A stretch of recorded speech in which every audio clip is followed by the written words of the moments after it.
क्या आप जानते हैं मौत की एक लिस्ट होती है, एक सीक्वेंस, एक ऑर्डर, और अगर कोई उस सीक्वेंस को तोड़ दे तो मौत खुद उसे ठीक करने आ जाती है।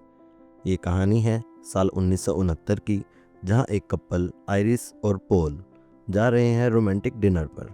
जगह है स्काई व्यू रेस्टोरेंट, जमीन से लगभग 494 फीट ऊपर, जहां आसमान के करीब और मौत के भी पास। एक सिक्का जो गलती से गिरता है, एक गार्ड की चेतावनी और एक सपना जो हकीकत बन जाता है। लेकिन क्या आइरिस वाकई भविष्य देख सकती है या ये बस एक भ्रम है? फाइनल डेस्टिनेशन सीरीज की यह सबसे रहस्यमयी और खतरनाक शुरुआत की यह कहानी खोलती है मौत की उस नई किताब का पहला पन्ना, जहां हर किरदार अगले पन्ने पर हो सकता है मरा हुआ। तो तैयार हो जाइए ऐसी थ्रिलर कहानी जानने के लिए जहां हर सेकंड एक हिंट है मौत की अगली चाल का। ये है फाइनल डेस्टिनेशन ब्लड लाइन्स 2025, जहां मौत की शुरुआत एक सपने से होती है।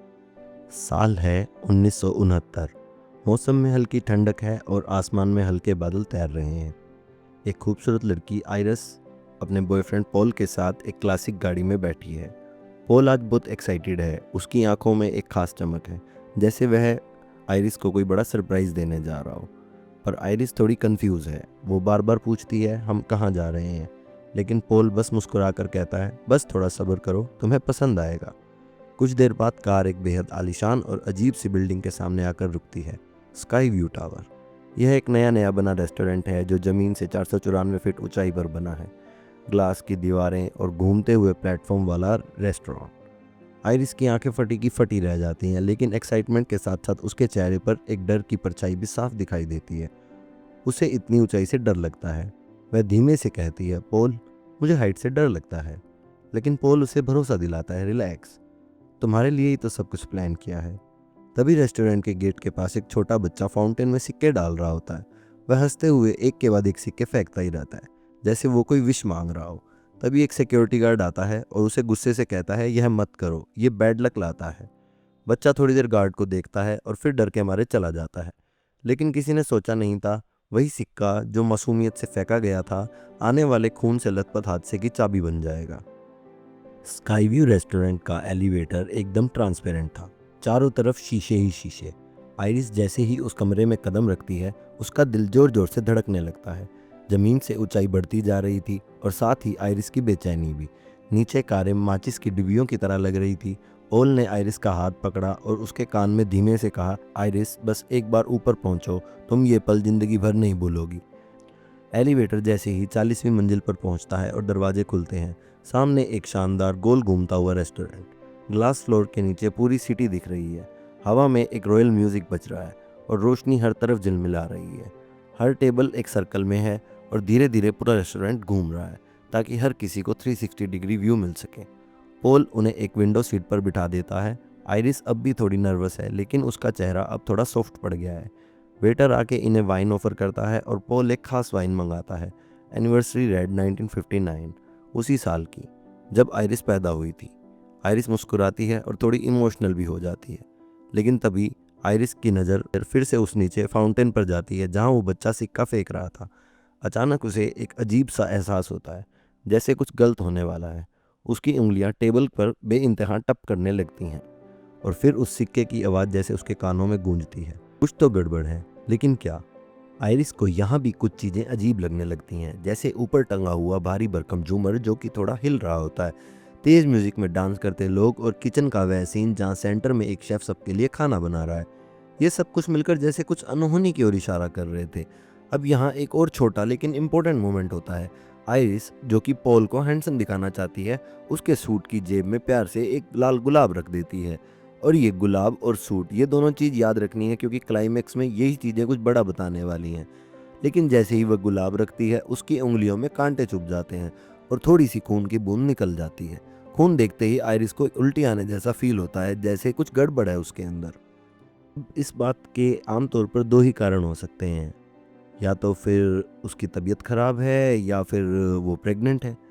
तो आइरिस वॉशरूम की तरफ बढ़ती है और उसे रास्ते में एक ब्लैक लेडी मिलती है जो कि बहुत सहजता से पूछती है कितने महीने हो गए तुम्हें। आइरिस थोड़ा हैरानी से जवाब देती है लगभग 2 महीने। यानी कि अब कन्फर्म है वो प्रेग्नेंट है। ये फैक्ट इस कहानी में आगे चलकर बहुत बड़ा रोल निभाने वाला है। अब जब आयरिस वॉशरूम में थी तब वही ब्लैक लेडी मिसेस ब्लडवर्थ, जो असल में वहाँ म्यूजिक टीम में काम कर रही थी, आयरिस से एक ऐसा सवाल पूछती है जो किसी का भी दिमाग हिला दे। क्या तुम्हें पूरा यकीन है जिसके साथ तुम्हें अपनी पूरी ज़िंदगी बिताने वाली हो वो वाकई तुम्हारे लिए सही है? क्या वो इंसान सच में तुमसे उतना प्यार करता भी है या नहीं? आयरिस थोड़ी देर रुकी लेकिन फिर मुस्कुराकर हाँ में सिर हिला देती है। शायद दिल में कहीं ना कहीं उसे यकीन था कि शायद वो खुद को यकीन दिला रही थी। अब यहाँ पर एक और चीज़ नोट करने वाली है। मिसेस ब्लडवर्थ के साथ एक छोटा बच्चा है, शायद उसका बेटा। बहरहाल अब अंदर काफ़ी ज़्यादा भीड़ हो गई थी। इतना सफोकेटिंग माहौल हो गया था कि लोग ठीक से सांस भी नहीं ले पा रहे थे। तो पॉल और आइरिस दोनों डिसाइड करते हैं कि थोड़ी देर के लिए रूफ टॉप पर चले जाते हैं जहाँ खुला आसमान और थोड़ी ताज़ी हवा मिलेगी। अब आइरिस के पेट में बच्चा पल रहा है, लेकिन उसने ये बात अब तक पॉल को नहीं बताई और आज वह ये बात बताने वाली थी। शायद आज रात उन दोनों की ज़िंदगी बदलने वाली थी या फिर ख़त्म होने वाली थी, किसे ही पता। लेकिन इससे पहले कि आइरिस कुछ कह पाती, पॉल उसके सामने घुटनों पर बैठ जाता है और उसे सीधा प्रपोज कर देता है। आइरिस के लिए यह पल बहुत बड़ा था। एक तरफ उसके दिल में एक सीक्रेट था और दूसरी तरफ उसकी ज़िंदगी का सबसे प्यारा इंसान जो उसे शादी के लिए पूछ रहा था। अब जैसे ही ये इमोशनल मोमेंट चल रहा होता है, वो ऊपर वाला शैतानी बच्चा जो पहले सिक्के चुरा रहा था, वह उन सिक्कों को ऊपर से नीचे फेंकने में बिजी हो जाता है। गार्ड उसे टोकता है, यह मत करो, नीचे किसी को लग सकती है। लेकिन बच्चे और उनकी नादानी, वो तो किसी की सुनते ही नहीं। वो सिक्का जो वो ऊपर से फेंकता है वो सीधा हवा में घूमते हुए एक वेंट के अंदर घुस जाता है। अब यह वेंट कोई आम वेंट नहीं था, यह बिल्डिंग की एयर सर्कुलेशन सिस्टम से जुड़ा हुआ था, जहाँ पर एक हाई स्पीड फैन चल रहा था। जैसे ही सिक्का जाकर फैन में फंसता है, पंखा एक सेकंड को रुकता है, फिर पूरी जोर ताकत लगाकर झटके से घूम जाता है। उस झटके में एक ब्लेड टूटकर सीधा जाकर किचन में पड़े एक गैस सिलेंडर में घुस जाता है और अब गैस का लीक होना शुरू हो चुका है। उसी वक्त अंदर किसी ने एक शैंपेन की बोतल खोल दी और बस खतरे का टाइमर शुरू हो चुका था। अब जो शैंपेन की बोतल खुली थी उसका कैप उड़ते ही सीधा झूमर से जा टकराता है। झूमर के एक नुकीले हिस्से पर जैसे ही कैप लगता है, एक छोटा सा टुकड़ा टूटकर सीधा कांच के फ्लोर पर आकर गिरता है और कांच में दरारें आने लगती हैं। नीचे खड़े सब लोग म्यूजिक में झूम रहे हैं, डांस कर रहे हैं और हर स्टेप के साथ वो दरार और बढ़ती जाती है। कुछ सेकंड्स में ही वो फ्लोर इतना कमज़ोर हो जाता है कि लोग नीचे गिरने लगते हैं। चीखें, शोर, भगदड़, पूरा सीन डिस्टर्बिंग हो जाता है। पोल भी उसमें फंस जाता है। वह कोशिश करता है बचने की, लटकता है, चिल्लाता है, मगर अफसोस अंत में वह भी नीचे गिर जाता है। और तभी गैस पहले से फैली हुई थी।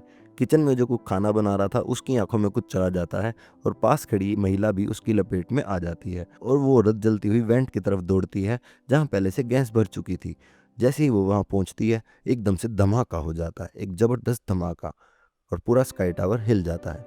रेस्टोरेंट का आधा हिस्सा पल भर में बर्बाद हो जाता है। अब जो लोग बचे थे वो भागकर लिफ्ट की तरफ आने लगते हैं। वहाँ भी अफरा तफरी मच जाती है। 8 लोगों की कैपेसिटी की लिफ्ट में 12 से 13 लोग घुसने की कोशिश करते हैं। धक्का मुक्की, चीख पुकार, मानो मौत नीचे खड़ी हो और सब ऊपर से ही कूद रहे हो। जैसे लिफ्ट पूरी तरीके से ओवरलोड हो जाती है, एक आदमी जो घुस नहीं पा रहा था वो ही बाहर खड़ा खड़ा सबसे पहले मारा जाता है और जो लोग लिफ्ट के अंदर थे वो भी धड़ाम से नीचे गिर जाते हैं। मौत एकदम बेरहमी से झपकती है और वही जो शरारती बच्चा था वह पौन से सिक्का चुराकर बच निकला था। वो सीढ़ियों से भागते हुए नीचे उतरता है, लेकिन किस्मत देखो, एक बड़ा पियानो सीधा आकर उसके सिर पर गिरता है और वह वहीं जाकर उस पौंड में गिरता है जैसे कोई प्रेत अपना हिसाब बराबर कर रहा हो। वहीं दूसरी तरफ आइरिस ने बचने की पूरी कोशिश करी। उसे वो ब्लडवर्थ आंटी का बेटा नजर आता है जिसकी जान बचाने के लिए वह उसे अपनी ओर खींच लेती है। लेकिन तब तक रेस्टोरेंट का आधा हिस्सा टूट चुका था और वह पूरी तरह से लटक रहा था। आइरिस के हाथ में जो अंगूठी पॉल ने पहनाई थी वह इतनी कसकर जमी थी कि कुछ पलों के लिए उनकी जान बचा पाई, लेकिन आखिरकार उसकी उंगलियों चमड़ी से अलग हो गई और दोनों नीचे गिर गए। और तभी यह पूरा सीन एक सपने जैसा था जो कि देख रही थी एक स्टेफनी नाम की लड़की जो क्लासरूम में बैठी थी। सपना तो तभी आता है जब इंसान सोता है, और तभी क्लास टीचर कहते हैं आज की क्लास यहीं ख़त्म करते हैं, स्टेफनी क्लास के बाद मुझे अकेले में मिलो। तो स्टेफनी को क्लास टीचर ने एक अल्टीमेटम दे दिया था, अगर उसने पढ़ाई नहीं की और अगर वो क्लास में सोती रही तो उसकी स्कॉलरशिप काट दी जाएगी और उसकी पढ़ाई वहीं ख़त्म हो जाएगी। उस रात स्टेफनी बिल्कुल सो नहीं पाई। उसकी फ्रेंड उससे पूछती है क्या हुआ, इतना परेशान क्यों लग रही हो। स्टेफनी बताती है पिछले 2 महीनों से मुझे डरावने सपने आ रहे हैं। सपने में एक महिला होती है जो कि पता नहीं अपने पति या बॉयफ्रेंड के साथ एक नए खुलने वाले रेस्टोरेंट में जाती है, फिर अचानक वहाँ एक जोरदार ब्लास्ट होता है और सैकड़ों लोग मर जाते हैं। मुझे समझ नहीं आता कि ये सपने मुझे क्यों आते हैं, और वो महिला मुझे सपने में जो दिखती है वो मेरी नानी है, यानी मेरी माँ की माँ। उसकी दोस्त कहती है, तो तुम फिर उनके पास जाकर पूछो ना कि तुम्हें ये सपने क्यों आ रहे हैं। अगले दिन स्टेफनी अपने घर निकलती है और हमें उसके पिता दिखाई देते हैं। अब मैं आपको उसके परिवार के बारे में थोड़ी जानकारी दे देता हूँ। उसके पिता का नाम है मिस्टर मार्टी, जो एक एशियाई समुदाय से हैं, और उनकी पत्नी का नाम है डार्लिन, जो करीब 10 साल पहले घर छोड़कर चली गई थी, और उनकी बेटी सिर्फ 10 साल की थी। मार्टी और डार्लिन के 2 बच्चे हैं, बड़ी बेटी स्टेफनी और छोटा बेटा चार्ली। स्टेफनी अपनी पढ़ाई में बहुत व्यस्त रहती है, इसीलिए वह घर कम ही आती जाती है। सिर्फ छुट्टियों में 7-8 दिन के लिए वह वापस आती है, लेकिन इस बार वह मिड सेमेस्टर में ही घर आ चुकी थी, और उसने अपने भाई चार्ली को देखकर ऐसा लग रहा था कि वह बहुत खुश नहीं है। चार्ली का स्टेफनी के साथ काफ़ी रूखा व्यवहार था। तभी स्टेफनी ने कहा, मुझे अपनी नानी के बारे में जानना है, लेकिन मार्टी ने सख्ती से मना कर दिया, नहीं बेटे, वो एक पागल औरत थी, उसके बारे में जानने का कोई फ़ायदा नहीं। इस बीच चार्ली तैयार होकर अपने मामा के घर जाने लगा, जो कि उनके घर के पास ही था। स्टेफनी को यह सुनकर मौका मिल गया मामा के घर जाने का। वह चार्ली को अपनी ही गाड़ी में बिठाकर वहाँ के लिए रवाना हो गई। रास्ते में स्टेफनी ने कहा, अगर मैं तुमसे कुछ बताऊं तो क्या तुम उसे किसी को नहीं बताओगे? चार्ली ने वादा किया, हाँ हाँ बताओ, बिल्कुल नहीं। तब स्टेफनी ने बताया कि मेरे नंबर कम आ रहे हैं, और अगर मैं फेल हो गई तो मेरी स्कॉलरशिप रद्द हो जाएगी। स्टेफनी बोली, मैं सच में बहुत डरी हुई हूँ। मेरे नंबर कम आने का कारण है कि मैं पिछले 2 महीनों से सो नहीं पा रही। क्लास में नींद आती है, पढ़ाई ठीक से नहीं हो पाती। चार्ली वादा करता है, ठीक है, मैं कुछ नहीं कहूँगा। लेकिन ये दोनों फिर अपने मामा के घर पहुंचते हैं। अब मैं आपको इनके मामा की फैमिली से मिलवाता हूँ। मामा का नाम है हावर्ड, और उनकी पत्नी ब्रांडा, यानी स्टेफनी की मामी। इनके 3 बच्चे हैं, एरिक सबसे बड़ा, फिर जूलिया, और फिर बाबी। यहाँ चार्ली जोर जोर से चिल्ला रहा था कि स्टेफनी के एग्ज़ाम में बहुत कम नंबर आए हैं। वही स्टेफनी अपने मामा से मिलने पहुंची और पूछा, आप मुझे मेरी नानी के बारे में कुछ बता सकते हैं? हावर्ड ने गंभीर होकर कहा, हमारी माँ पूरी तरह से पागल हो चुकी थी, हमेशा मौत का डर उसे सताता रहता था। फिर उसने सिर्फ अपना ही नहीं, हम सब का जीवन भी बर्बाद कर दिया। इसलिए उससे दूर रहना ही तुम्हारी खुशकिस्मती है। लेकिन कभी कभी वह हमें कार्ड लिखती है, लेकिन अब वो कार्ड्स नहीं पता कहाँ गए। स्टेफनी ने मामी ब्रांडा से कहा, क्या वे कार्ड्स अभी भी आपके पास कहीं संभले हुए हैं? ब्रांडा ने कहा, मैं तुम्हारी मदद तो नहीं करना चाहती, लेकिन कमरे के दाहिनी तरफ के दरवाजे को मत खोलना। फिर भी स्टेफनी उस दरवाजे को खोलती है, और वहाँ उसे वो चिट्ठियाँ मिलती हैं जिनमें उन्हें आयरिस का पता मिलता है। यहीं से उसकी लंबी यात्रा शुरू होती है। यह जगह शहर से दूर एक रिमोट एरिया थी, जहाँ आयरिस का घर था। वहाँ भारी सिक्योरिटी थी। आयरिस अपनी पोती को देखती है और पूछती है, तुम यहाँ क्यों आई हो? मोबाइल और चाबियाँ बाहर ही छोड़ दो। स्टेफनी समझाती है, मुझे आपको कोई नुकसान नहीं पहुँचाना है। फिर भी मुझे आपसे कोई नुकसान नहीं है। फिर भी उसे अपनी चीज़ें बाहर छोड़नी पड़ती हैं, क्योंकि बाहर की कोई भी चीज़ आयरिस के लिए खतरा हो सकती थी। घर के अंदर आते ही स्टेफनी को 3 चीज़ें दिखती हैं जो आपको याद रखनी है। पहला, छोटा सा तालाब, यानी कि एक पॉन्ड। स्टेफनी उस जगह पर थी तो वहाँ उसने लोहे के कुछ टुकड़े देखे थे, जो हवा की दिशा जानने के लिए लटकाए गए थे। आसपास नुकीली लकड़ियाँ भी खड़ी थी, और एक सायरन भी रखा हुआ था जो कि खंबे पर लगा था। ये सब चीज़ें आपको ध्यान रखनी होंगी, क्योंकि ये बाद में कहानी में बहुत काम आएंगी। जैसे ही स्टेफनी इन चीज़ों को देख रही थी, उसे एक अजीब सा पूर्वाभास होने लगा, जिसे कहते हैं प्रोमिनेशन, यानी कि कुछ बुरा होने वाला है, और वह अंदर बढ़ती है। आयरिस उसे देखकर खुश होती है, लेकिन उसके चेहरे पर एक चिंता भी साफ दिखाई दे रही है, क्योंकि उसने मौत को 2 लाख से ज़्यादा बार हराया था। 2 लाख से भी ज़्यादा बार। और मौत हर बार उसे मारने के लिए एक नए तरीके खोजती रहती थी, और वह सारे तरीके अपनी किताब में लिखती रहती थी। इसके बावजूद भी कुछ गलत होने वाला था। धूप की वजह से एक रस्सी थोड़ी सी जल चुकी थी, लेकिन जब तक मौत उस रस्सी का कत्ल करती, तब तक आयरिस को सब कुछ पता लग चुका था। स्टेफनी अपनी बात शुरू करती है कि पिछले 2 महीनों से मुझे आपके सपने आते हैं। मैंने तो सपने में आपको मरते हुए देखा था, मगर आप तो जिंदा हैं। आयरिस गंभीर होकर बताती है, जब मैं उस टावर पर खड़ी थी तब मुझे एक प्रोमिनेशन हुआ था, यानी पूर्वाभास, कि कुछ बड़ा हादसा होने वाला है। मैंने वहाँ से भागने का फैसला किया। सबसे पहले उस बच्चे से सिक्का छीना, फिर कुक की आंखों को नुकसान पहुंचा ताकि वह खाना ना बना सके, नाचने वालों के कान बंद करवा दिए ताकि वे नाचना बंद कर दें, और उस फ्लोर को भी दिखा दिया जो कि टूटने वाला है। तो उस रात जो सैकड़ों लोग मरने वाले थे तो बच गए। अब मौत उन सब का रास्ता ढूंढ रही है, और उन बच्चों का भी जो इस वक्त नहीं होने चाहिए थे फिर भी मौजूद हैं, इसलिए तुम्हारी जान को खतरा है। फिर एरिस स्टेफनी को किताब देती है, यह किताब तुम्हारी मदद करेगी, इसे अपने पास रखो। जैसे ही स्टेफनी घर से बाहर निकलती है, उसे एहसास होता है कि मौत ने एक नया प्लान बना लिया है। लेकिन आयरिस अब बूढ़ी हो चुकी थी। कैंसर से 2 महीने में वह वैसे भी मरने वाली थी। जाते जाते वह स्टेफनी को किताब देती है और उसी पल उसकी मौत हो जाती है। अगले दिन दोनों परिवार अंतिम संस्कार के लिए इकट्ठा होते हैं। डार्लिन जो अपने बच्चों को छोड़कर चली गई थी 15 साल पहले, वह लौट कर आई थी। स्टेफनी उसे देखकर बहुत गुस्सा होती है, लेकिन चार्ली उसे कहता है, तुम भी तो अपनी माँ जैसी हो, जब जरूरत पड़ती है तब आती हो और अपनी ज़िंदगी में खुश रहती हो। स्टेफनी को यह सुनकर थोड़ा दुख होता है। फिर वह अपनी कार में बैठती है। फ्यूनरल के बाद पूरा परिवार लंच का फैसला करता है। लंच की तैयारी में एरिक गैस वेट कर रहा था। एक कांच की ग्लास टूट जाती है और उसके कांच के टुकड़े बर्फ़ के साथ ड्रिंक में मिल जाते हैं। ट्रेलर में बताया गया है कि कांच का टुकड़ा कैसे किसी की जान ले सकता है, लेकिन यह वह टुकड़ा नहीं है। वो जो कांच का टुकड़ा था वह असल में दूसरी कांच की बोतल का हिस्सा था। वह नीचे गिरते ही एक मशीन पर एयर प्रेशर सक्रिय कर देता था।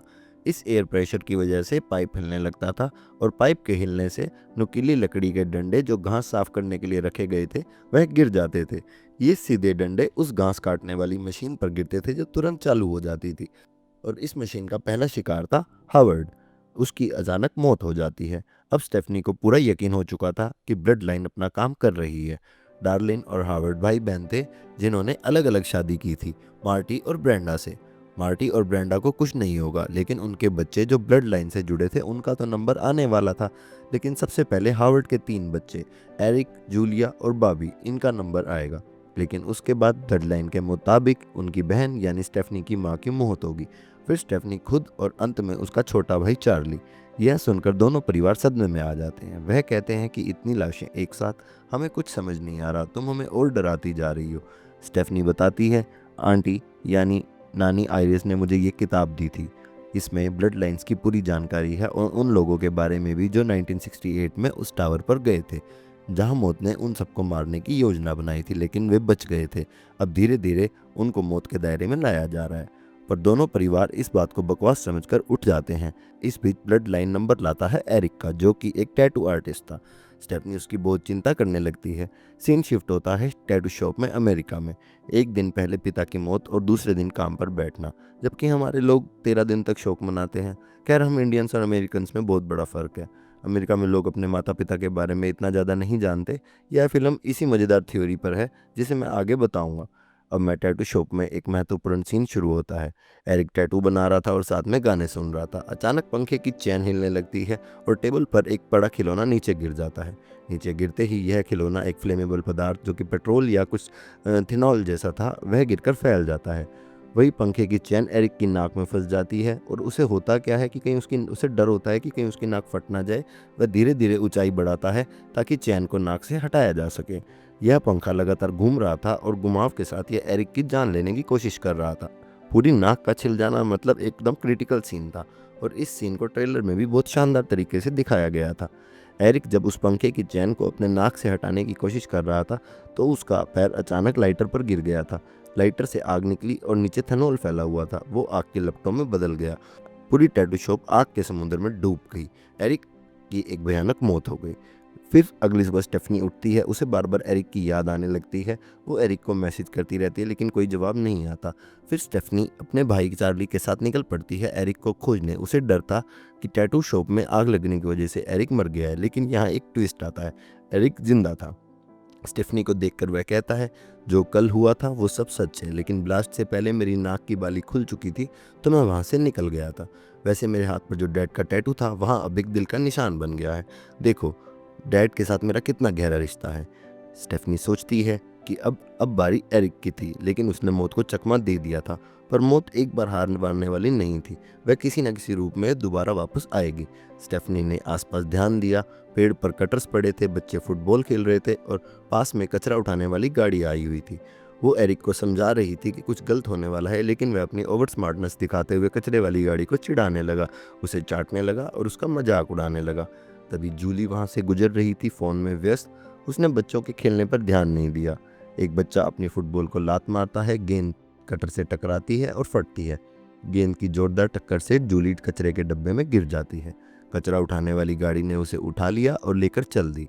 सब लोग उस ड्राइवर को रोकने लगे, लेकिन भाई साहब ने कान में हेडफोन लगाए हुए थे, गाड़ी चला रहे थे। जब तक गाड़ी रुकी, स्टेफनी ऊपर चढ़कर जूली को बचाने के लिए हाथ बढ़ाती है, लेकिन तब कचरा प्रेस करने वाली मशीन ने जूली को कचरे की तरह ही पिचकाकर मार दिया। अब उनके घर में 2 मौत हो चुकी थी, हावर्ड की और उसकी बेटी की, लेकिन एरिक अभी बच गया था। यहाँ सब काफ़ी कंफ्यूज थे कि यह थ्योरी कहाँ गड़बड़ हो गई। ब्रेंडा ने सच बताया, एरिक हावर्ड का बेटा नहीं था, उसका किसी फ्रैंकलिन नाम के आदमी से रिश्ता था और एरिक उसी का बेटा था। यह सुनकर काफ़ी कॉमेडी भी हुई जब एरिक ने बताया, अच्छा वही फ्रैंकलिन मेरा दोस्त था जो वॉलीबॉल खेलने आता था और मुझे बेटा कहता था। अब सबको यकीन हो चुका था कि मौत अपनी ब्लड लाइन को नहीं छोड़ रही, अपने प्रोसेस को फॉलो कर रही थी। लेकिन मौत के खेल में एक बड़ा और नियम था, अगर तुम किसी की मौत टालने की कोशिश करोगे तो मौत सबसे पहले तुम्हें ही ख़त्म कर देगी। इस बात का उन्हें अंदाज़ा नहीं था। फिर स्टेफनी किताब खुलकर चेक करती है, उसे पता है कि मिस्टर जेबी जो मौत के चंगुल से बच गए थे वो इकलौते सर्वाइवर थे, उनकी मदद ले सकते हैं। फिर डार्लिन बताती है कि उसकी माँ ने कई बार जेबी का जिक्र किया था और वह हॉस्पिटल में काम करता है, तो वे सीधे हॉस्पिटल पहुंच जाते हैं। बॉबी की एक पीनट एलर्जी है, यानी उसे मूंगफली देखो, सूंघाओ या उसे खिलाओ तो उसके गले में अचानक दिक्कत होने लगती है। बॉबी को घर पर ही रुकने के लिए कहा गया था क्योंकि अगला नंबर उसी का था, लेकिन वह अपनी जान बचाना चाहता था, इसलिए वह सभी लोगों के साथ मिस्टर जेबी से मिलने आ गया। अब हम मिलते हैं मिस्टर जेबी से, जिनका पूरा नाम है मिस्टर विलियम जॉन ब्लडवर्थ। यही वह बच्चा है जिसे आयरिस ने स्काई टावर रेस्टोरेंट से बचाया था, यानी उस सिंगर वाली लेडी का बेटा यह। साथ ही हमें पता लगता है कि मिस्टर जेबी ने मिलकर आयरिस के लिए एक खास कैबिन बनाई थी ताकि वह हमेशा सेफ रहे। अगर आयरिस सुरक्षित रहेगी तो जेबी भी सुरक्षित रहेगा और इससे ब्लड लाइन भी सुरक्षित रहेगी। लेकिन अब आयरिस ख़त्म हो चुकी है तो एक एक करके सबका नंबर आने वाला है और आखिर में जेबी का भी। बीते कई सालों में कई लोग आए थे उससे मदद मांगने, अपनी मौत टालने के लिए, लेकिन अब जेबी इन कामों से थक चुका था, इसलिए आज उसने अपना रिटायरमेंट देने का फैसला किया था और बस इन्हीं लोगों के आने का इंतजार कर रहा था ताकि इस चक्कर का अंत हो सके। लेकिन तभी स्टेफनी कुछ समझ पाती कि पीछे से एरिक अपने छोटे भाई बॉबी को लेकर हॉस्पिटल में आ जाता है कुछ इलाज कराने। कहानी में ये नियम था कि मौत को उस इंसान को मारना है जिसने ज़्यादा दिन नहीं जिए हों, ताकि उसकी ज़िंदगी बॉबी को मिल सके। लेकिन जब उन्होंने एक मासूम बच्चा दिखा तो वे सोचने लगे, क्या हम सच में इस बच्चे को मार सकते हैं, और दोनों के दिल इसे सहन नहीं कर पाए। तो उन्होंने एक तरीका अपनाने का फैसला किया, एक ऐसा तरीका जिससे मरने के 5 मिनट बाद भी वे इंसान को वापस जिंदा किया जा सके, इस तरह उसकी मौत को टाला जा सके। उन्होंने पीनट को चुना क्योंकि जब भी बॉब पीनट खाता था तब उसका गला अकड़ जाता था, जैसे उसकी मौत करीब आ जाती थी। लेकिन जब वो उस मशीन से पीनट निकालने की कोशिश कर रहे थे तब वह मशीन फंसी हुई थी और वो उसे पीछे से ठोकते हैं तब उसकी स्प्रिंग ढीली हो जाती है। और ये वो रूम था जहाँ एक MRI की मशीन रखी हुई थी। MRI रूम की खासियत है कि उसमें बहुत ज़्यादा मैग्नेटिक फील्ड होते हैं और वहाँ कोई भी लोहे या मेटल की चीज़ होगी तो वह मशीन उसे अपनी तरफ खींच लेगी और चिपक जाएगी। एरिक का प्लान था कि व्हील चेयर लेकर बॉबी के पास जाए, उसे पीनट खिलाए ताकि उसका गला घुटे और 5 मिनट बाद वो उसे बचाने के लिए पहुंच जाए। वो सोचते हैं कि अगर सब सही चला तो बॉबी की मौत टल जाएगी और अब हम उसे बचा लेंगे। लेकिन क्या सब कुछ प्लान के मुताबिक हुआ? फिर एरिक इमरजेंसी वार्ड पहुंचता है। 5 मिनट के अंदर बॉबी की पूरी सांसें थम गई, क्योंकि असल में मौत के बाद भी शरीर में 5 से 10 मिनट तक कुछ चीज़ें जिंदा रहती हैं और इस वक्त वो कोशिश करता है बॉबी की जान बचाने की। अब बात आती है उस बुढ़िया की जिसके पास एक एरिक व्हील चेयर लेने जाता है। शुरुआत में तो बुढ़िया सब सामान्य सी दिखती है, बस एक हल्की फुल्की बातचीत होती है, लेकिन फिर एरिक पूछता है, बुढ़िया तुम क्या ही करोगी और कितनी देर जिंदा रहोगी? तब वह बुढ़िया हंसते हुए कहती है, तू तो जल्दी मरेगा लड़के। यह बुढ़िया कहानी में बहुत खास है, उसके शब्दों में एक तरीके की भविष्यवाणी और रहस्य छुपा हुआ है, आप जरूर याद रखिएगा। एरिक MRI रूम में व्हीलचेयर लेकर पहुंच चुका था, उसने गेट बंद कर दिया, लेकिन इतने में ही एक स्विच ऑन हो गया। वो स्विच MRI मशीन का था। धीरे धीरे मशीन की मैग्नेटिक फील्ड इतनी तेज हो गई कि वह आसपास की सारी लोहे की चीज़ों को खींचने लगी। इधर बॉबी ने पीनट के खा लिया था और उसका गला अकड़ने लगा था और मौत उसके करीब थी। और इस बीच जो मशीन पूरी ताकत से काम कर रही थी उसने एरिक की बालियों को खींचना शुरू कर दिया। कान, नाक, नाभि सब एक एक करके सब चीज़ें MRI मशीन की तरफ खींचती जा रही थी। वो मौत जो इतनी दर्दनाक थी एरिक के लिए, वो आखिरी पल साबित हुई, क्योंकि उसने मौत के इस प्लान में छेड़छाड़ करने की कोशिश करी थी। हालांकि यहाँ बॉबी अपनी पीनट वाली बीमारी से तो मरता नहीं, लेकिन वो जो स्प्रिंग उस वेंडिंग मशीन की थी वो अचानक ढीली होकर सीधा उसके सिर में घुस जाती है। और यार क्या सीन था, मौत का बिल्कुल नंगा नाच। अब बात करते हैं हावर्ड की फैमिली की, जो कि पूरी तरीके से ख़त्म हो गई थी। अब बात थी डार्लिंग की फैमिली की, और सबसे पहला नंबर था डार्लिंग। अब उसे खुद को बचाना था और साथ ही स्टेफनी को भी। स्टेफनी को याद आता है उनका कैबिन, जिसका नाम भी था केबिन। असल में एकदम सुरक्षित था। वह कोई मामूली जगह नहीं बल्कि रिमोट एरिया में एक घर था। तो ये लोग अपनी गाड़ी में उस सुरक्षित घर की तरफ निकल जाते हैं। लेकिन तभी जब डार्लिंग गाड़ी चला रही थी, एक बड़ा ट्रक उनके ऊपर से ऐसे आया जैसे जान लेने ही आया हो। डार्लिंग डर के मारे कहती है, अब मैं गाड़ी नहीं चलाऊंगी, गाड़ी तुम चलाओ। और यही एक खास पल आता है जिसे आप याद रखिएगा। जब ये सब गाड़ी में थे तो आयरिस के पास जो सिक्का था, वो सिक्का उसने सालों पहले उस बदमाश बच्चे से छुपा कर रखा था, और वह सिक्का उस किताब में भी था। अब वह सिक्का स्टेफनी के पास नहीं रहा। वह बुढ़िया धीरे से उस सिक्के को उठाती है और वो सिक्का उसकी हथेली में चमकने लगता है। अब आगे क्या कांड होने वाला था उसके बारे में आपको आगे बताऊंगा, लेकिन अभी वापस चलते हैं मेन स्टोरी की ओर। स्टेफनी पूरे परिवार को लेकर उस कैबिन तक पहुंचती है, मगर वहां पहुंचते तक उन्हें पता लगता है कि रास्ते में कई सारे बैरियर्स खड़े हैं और मौत उनके पीछे पीछे चल रही है। गाड़ी धड़ाम से बड़े दरवाजे में घुसती है, लेकिन रास्ते में लगे बैरिकेड्स की वजह से गाड़ी पूरी तरीके से क्षतिग्रस्त हो जाती है।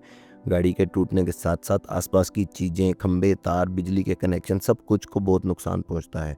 अब जो मैंने आपको पहले बताया ही था कि पोंड, खंबे, नुकीली लकड़ी, ये सब चीज़ें बाद में काम आने वाली थी। स्टेफनी गाड़ी के अंदर फंस जाती है, लेकिन हिम्मत नहीं हारती। वो अपनी माँ डार्लिंग से कहती है, माँ अगर आप अंदर पहुंच गई तो हम सब बच जाएंगे। लेकिन दुख की बात यह है कि जैसे ही डार्लिंग अंदर जाती है, उसका सिर ऊपर गिरे पड़े हुए खंबे से टकरा जाता है और वह वहीं दम तोड़ देती है। डार्लिंग के मरने के बाद अब बारी थी उसकी बेटी जूली की। जूली की गाड़ी उसी पौंड में गिर जाती है। सीट बेल्ट में फंसी होने के कारण वह बाहर नहीं निकल पाती। पानी धीरे धीरे उसके सिर पर चढ़ने लगता है और मौत उसके करीब थी। और अब अंत में बारी थी बॉबी की। वो क्या करता, वो कैसे अपनी बहन की जान बचाता। वो चाकू लेकर सीट बेल्ट को काटने की कोशिश करता है ताकि जूली को मौत के मुंह से बाहर निकाल सके। अब हालांकि जूली की सांसें रुक चुकी थी और पानी में वह 5 मिनट से ज़्यादा जिंदा रहना असंभव था, लेकिन फिर भी बॉबी ने कैसे तैसे करके उसे बचा लिया। लेकिन यह किसी चमत्कार से कम नहीं था। जैसे जेबी ने बताया था, अगर तुम मौत को चकमा देना चाहते हो तो तुम्हें मर के जिंदा होना पड़ेगा। और यहीं पर वह थ्योरी काम आई, मरकर जिंदा होने की ताकत जिसने दोनों की जान बचाई। फिर कहानी का सीन कुछ दिन बाद शिफ्ट हो जाता है। अब हम देखते हैं कि 3 बड़े इंसिडेंट्स जो कहानी को आगे बढ़ाते हैं। पहला, ड्रेसअप। चार्ली ने आज सूट पहन रखा है और वह अपनी होने वाली गर्लफ्रेंड से मिलने के लिए प्रॉम पर जा रहा है। दूसरा, रेलवे ट्रैक का खतरनाक सीन। और तीसरा, वो गुलाब, हाँ वही गुलाब जिसके कांटे से उंगली में खून आ जाता है। ये सब कुछ स्टेफनी के साथ भी हो रहा था और ये तीनों घटनाएं कहानी में नया ट्विस्ट लेकर आई थी। इन सारी कहानियों को देखकर स्टेफनी का मन घबराने लगता है। दिल में एक ही बात बस गूंजती है, कुछ तो गलत होने वाला है। और तभी हम देखते हैं बॉबी की गर्लफ्रेंड आती है और उसने उसी तरीके की ड्रेस पहनी हुई है जैसी आइरिस ने पहनी थी। तभी दूर से एक गाड़ी रेलवे ट्रैक पर क्रॉस करती हुई नजर आती है। तभी दूर से एक लाल गाड़ी रेलवे ट्रैक को क्रॉस करती है और सोचो ये गाड़ी कौन चला रही थी? वही औरत जो कि हॉस्पिटल में मिली थी, जिसने आइरिस को श्राप दिया था कि तू तो मरेगा। उसने जो सिक्का अपने पॉकेट में रखा था, अब वह रेलवे ट्रैक में अटक जाता है उसके पर्स से गिर के। सिक्का अटकते ही ट्रेन का रास्ता बदल जाता है और ट्रेन आकर पूरी तरीके से घरों को तहस नहस कर देती है।